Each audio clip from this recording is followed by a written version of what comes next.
রাখছি। এমন ঘন কালো চুল গ্রামে আর কারো নেই, আর থাকলেই বা কি, আমি ঠিক চিনিয়ে নেব।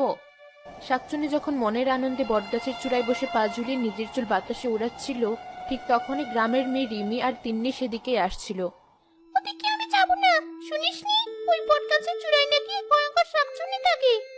শাকচুন্নি? কি সব জাতা বলছিস? জাতা নয়, শুনেছি যে ওই বটগাছের নিচে যায় শাকচুন্নি নাকি তাকে ডাক করে দেয়।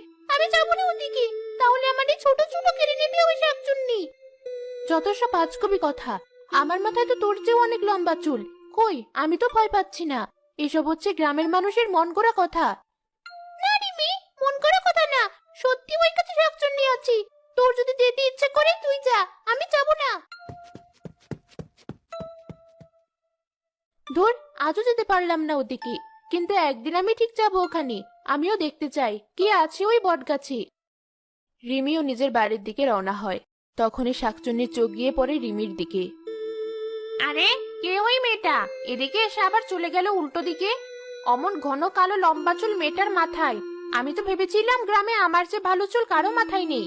যে করেই হোক, ওই মেয়ের চুল আমার চাই চাই। শাকচুন্নি উড়ে উড়ে রিমির বাড়ির দিকে যেতে লাগলো।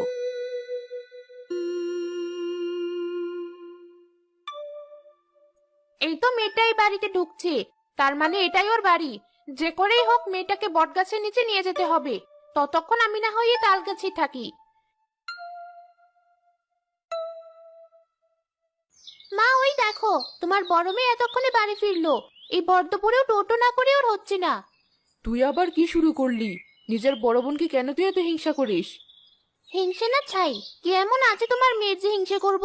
এক ওই লম্বা চুল ছাড়া কি আছে তোমার মেয়ের? মা, কি হয়েছে? সুমি কি বলছে তোমাকে? কিছু না, তোদের দুই বোনকে নিয়ে আমার হয়েছে যত জ্বালা। বুঝেছি, সুমি নিশ্চয়ই আবার আমাকে নিয়ে তোমায় কিছু বলেছে। ঢং দেখে বাঁচি না, উনি যেন আকাশের কোনো পরী, তাই সারাক্ষণ আমি ওনাকে নিয়েই কথা বলি। দেখ সুমি, একদম এভাবে কথা বলবি না। আচ্ছা মা, তুমি বলো, ওর চুল আমার মতো সুন্দর না, এটা কি আমার দোষ? আবার নিজের চুলের প্রশংসা শুরু করলো। শাকচুন্নি এবার ওকে টাকলা বানালেই বাঁচি।